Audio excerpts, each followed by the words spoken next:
ಎಲ್ಲರಿಗೂ ನಮಸ್ಕಾರ. ನಮ್ಮ ನಾಡಿನ ನಾಗರಿಕರಿಗೆ, ನಮ್ಮ ದೇಶದ ನಾಗರಿಕರಿಗೆ ನಾನು ಎಸ್ ಕಮರ್ ಪಾಷಾ ಅಂತ ಸರ್ವಜ್ಞ ನಗರ ಕ್ಷೇತ್ರದ ನಾಗವಾರ ವಾರ್ಡಿನ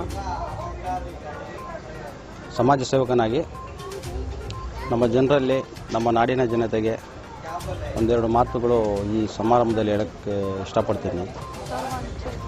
ಇವತ್ತು 26ನೇ ಜನವರಿ 2022.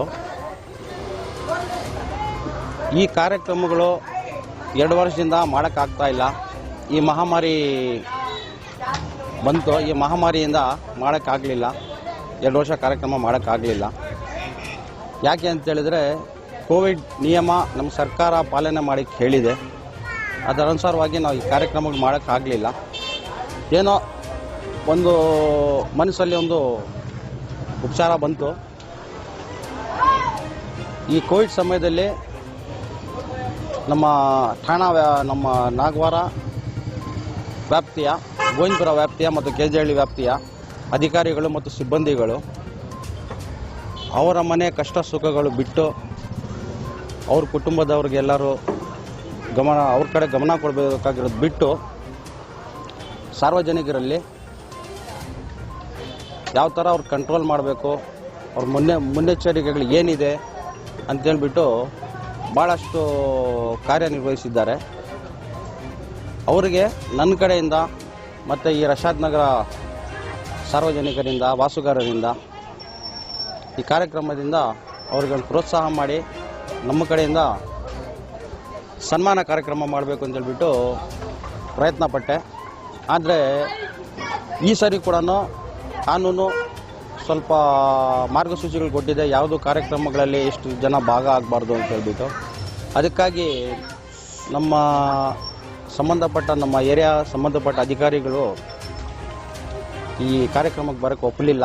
ಆದ್ರೂ ನನ್ನ ಕಡೆಯಿಂದ ಹೃದಯಪೂರ್ವಕ ಅವ್ರಿಗೆಲ್ಲ ಅಭಿನಂದನೆ ಸಲ್ಲಿಸ್ತಾ ಈ ಕಾರ್ಯಕ್ರಮವನ್ನು ಮುಗಿಸಿದ್ದೀನಿ. ಈ ಕಾರ್ಯಕ್ರಮ ಬಂದ್ಬಿಟ್ಟು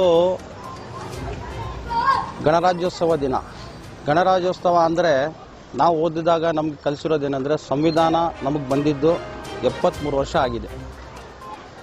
ಈ 2022ಕ್ಕೆ ಕರೆಕ್ಟಾಗಿ 73 ವರ್ಷ ಆಗಿದೆ. ಸಂವಿಧಾನ ನಾವು ಕಲ್ತಿದ್ದೀವಿ, ನಮಗದ್ರ ಬಗ್ಗೆ ಗೊತ್ತಿದೆ.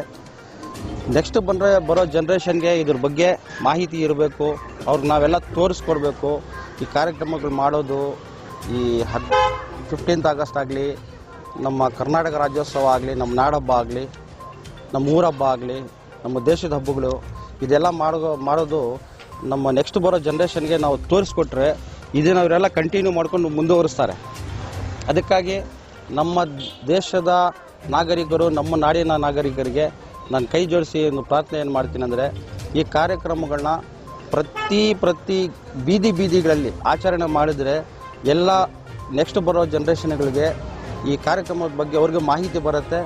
ಮುಂದೆ ಹೋಗ್ತಾ ಈ ಮಕ್ಕಳು ಹೆಂಗೆ ಬೆಳೀತಾರೆ ಅದೇ ಥರ ಮುಂದುವರಿತಾರೆ. ಯಾರೊಂದು ಮಾತು ಹೇಳಿದ್ದಾರೆ, ಈಗಿನ ಮಕ್ಕಳು ಮುಂದಿನ ಪ್ರಜೆಗಳು, ಇಂದಿನ ಮಕ್ಕಳು ಮುಂದಿನ ಪ್ರಜೆಗಳು ಅಂತೇಳ್ಬಿಟ್ಟು ನಾವು ಓದುವಾಗ ಕಲ್ತಿದ್ದೀವಿ. ಇಂದಿನ ಮಕ್ಕಳಲ್ಲಿ ಒಂದು 100 ಜನ ಮಕ್ಕಳಲ್ಲಿ ಒಂದು 5 ಜನ ಮಕ್ಕಳು ಯಾವುದೋ ಒಂದು ಪ್ರಜೆಯಾಗಿ ಮುಂದೆ ಬರ್ತಾನೆ. ಅದೇ ನಮ್ಮದು ಆಸೆ. ಮುಂದೆ ಬರೋ ಜನ್ರೇಷನ್ನು ಚೆನ್ನಾಗಿ ಮುಂದೆ ಬರೀಬೇಕು. ಎಜುಕೇಷನ್ ಕಡೆ ಬಹಳಷ್ಟು ಗಮನ ಕೊಡಬೇಕು. ಆ ಗಮನ ಕೊಡಬೇಕು ಅಂದರೆ ನಮ್ಮ ಮಕ್ಕಳ ತಂದೆ ತಾಯಿ ಎಷ್ಟು ಜನ ಇದ್ದಾರೆ ಅವರೆಲ್ಲ ಇದು ಗಮನಕ್ಕೆ ಇಟ್ಕೊಂಡು ಮಕ್ಕಳಿಗೆ ಯಾವ ಥರ ವಿದ್ಯಾಭ್ಯಾಸದ ಕಡೆ ಗಮನ ಕೊಡಬೇಕು ಮಕ್ಕಳಿಗೆ ಅಂತೇಳ್ಬಿಟ್ಟು ಒಂದು ಗಮನಕ್ಕಿಟ್ಟು ತಂದರೆ ಮುಂದೆ ಇದೇ ಥರ ಎಲ್ಲ ಕಾರ್ಯಕ್ರಮಗಳು ನಡೀತಾ ಇರ್ತದೆ.